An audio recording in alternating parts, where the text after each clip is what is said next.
কলসীয় 2:16 বাক্য বলে, সেই জন্য খাওয়া দাওয়া বা ধর্মীয় কোনো পর্ব কিংবা অমাবস্যা বা বিশ্রামবার নিয়ে তোমাদের দোষ দেবার অধিকার কারও নেই। তার ঈশ্বরের বাক্য কী বলছে? ঈশ্বরের বাক্য বলছে যে কোনো ধর্মীয় অনুষ্ঠান আপনি পালন করবেন কি করবেন না সেটা আপনার ব্যাপার, কিন্তু কারোর দোষ দেবার অধিকার কারণ নেই, কারণ খ্রিস্টের সঙ্গে যুক্ত করে তিনি আপনাকে নতুন করে তুলেছে। তাই আপনার বিশ্বাসেই আপনি স্থির থাকবেন, তাই দোষ দেবার অধিকার কারণ নেই।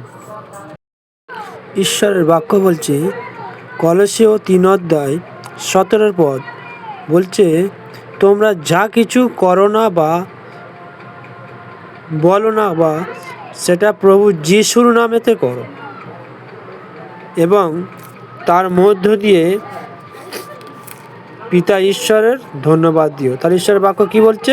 তোমরা যা কিছু বলবে, যা কিছু করবে যিশুর নামেতে করবে, পিতা ঈশ্বরকে ধন্যবাদ দেবে।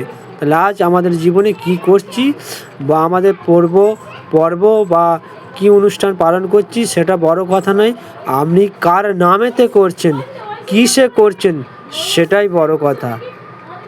হালেলুয়া, জয় যিশু, হালেলুয়া। প্রথম যোহন 4 বাক্য বলে, আমরা যেন একে অন্যকে ভালোবাসি, কারণ ভালোবাসা ঈশ্বরের কাছ থেকেই আসে।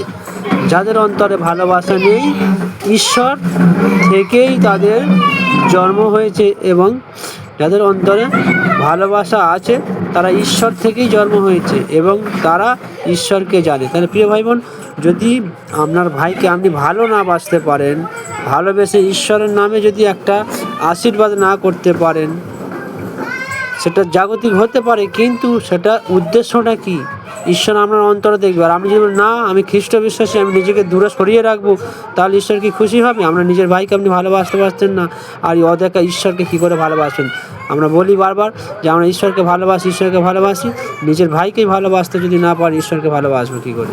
তাই আজকের ঈশ্বর আমাদেরকে ভালোবাসতে শিখিয়েছে, আমাদেরকে কোনো ধর্ম পরিবর্তন করতে শেখায়নি। তাই আজকের সমস্ত বিশ্বাসী, হিন্দু বিশ্বাসী হোক আর যে কোনো বিশ্বাসী হোক না কেন, ঈশ্বরকে ভালোবাসতে গেলে আপনার জীবনে একটাই দরকার আছে, ভালোবাসা। আপনি সব কিছুই পালন করবেন যিশুর নামেতে।